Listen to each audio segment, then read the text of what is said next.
Welcome back. Right now we have recruiter guy Bill Humbert here. We're going to talk today about the top mistakes that companies make in attracting top talent. Bill has written many books. His most recent is Expect Success. It's getting a lot of buzz. If you're on LinkedIn, make sure you follow Bill Humbert. Follow this book. There's a lot of great information, reviews, even more things happening. He also has some excellent previous books that are constantly in use as well. Bill, thanks for being here. Christine, it's great to be here. Thank you. Well, I'm looking forward to the topic of the month, which is mostly focused at companies not making big mistakes in attracting top talent, especially in this climate right now where it's hard to find employees. You don't want to miss out, especially on the top ones. No, you don't. You know, and the two worst talent attraction mistakes that companies make, and fortunately we're on television, so I don't have to worry about somebody throwing tomatoes, is they have human resources running recruiting. And the second thing is human resources treats recruiting like it's a commodity, like the candidates are a commodity. So let's go down to Walmart and pick up a senior manager. It doesn't work that way. It absolutely does not. And you recently had an experience, very recently actually, where a company lost out on a top pick because it got kind of stuck in this messy part.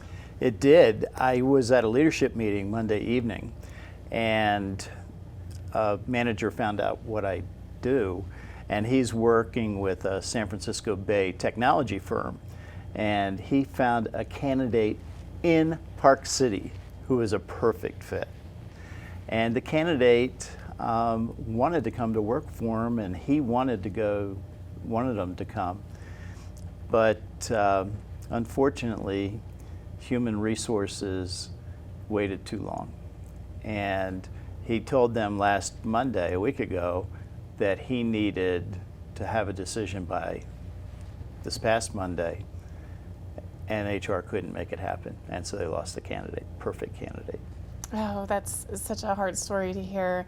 So what should be happening? Because it seems that companies are a lot of people are having to do more work with less. And so sometimes it makes sense to have some of these recruitment positions and recruitment responsibilities fall in an HR department. But what should be happening? The perfect situation would be, where is the pain being felt? And that's in operations. And so move recruiting into operations. And the reason is recruiting mirrors the sales process perfectly. Step by step by step, it mirrors the sales process. And unfortunately, human resource professionals tend to be more administrative or compliance. And when was the first time you ever saw a compliance person lead a company in sales? Never. Never, ever. And so put it into operations, preferably if you can, under a sales manager who knows how to solve sales problems. And that more mirrors what needs to happen, correct? That's correct. How often are you seeing this as a problem? I mean, you mentioned that you just saw this recently, but when are you seeing this? Is it something that keeps coming up pretty consistently? Oh, Christine, I've been a talent attraction consultant for 40 plus years, and I hear about it and see it happen just constantly. So it happens all the time, unfortunately. And I know that you created a document that kind of illustrates what you're talking about that we have, and that we're showing right now. You can kind of walk through what needs to happen.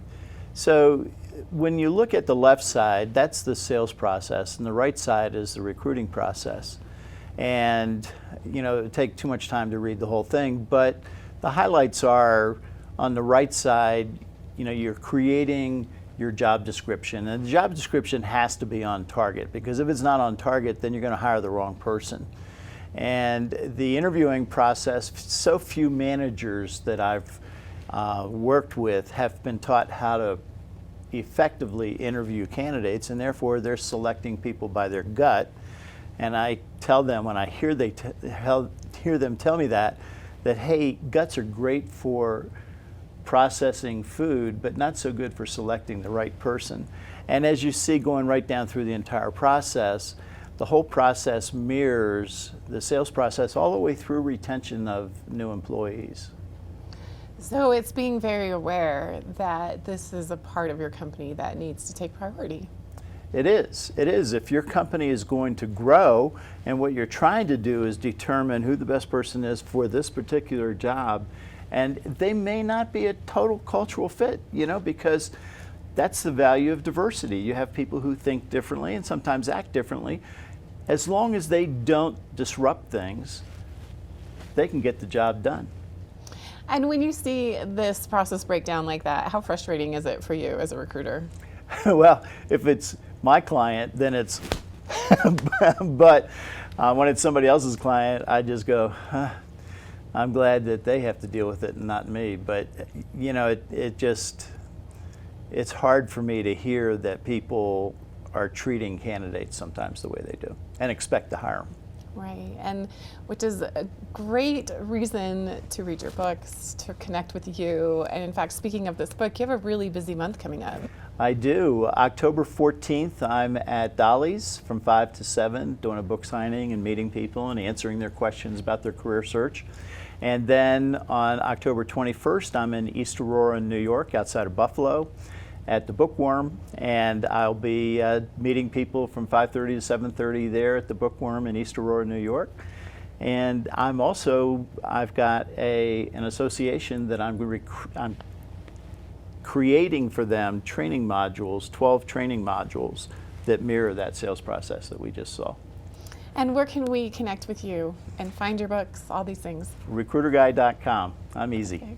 Perfect. Well, thank you so much, Bill Humbert, for being here today. Always a pleasure having you in studio. We appreciate your insight, and congratulations on everything happening with the book. We're glad that people are learning from your wisdom in this field. Well, thank you, Christine. It's great to be here. We're going to take a break and be back with much more here on Mountain Connections right after this.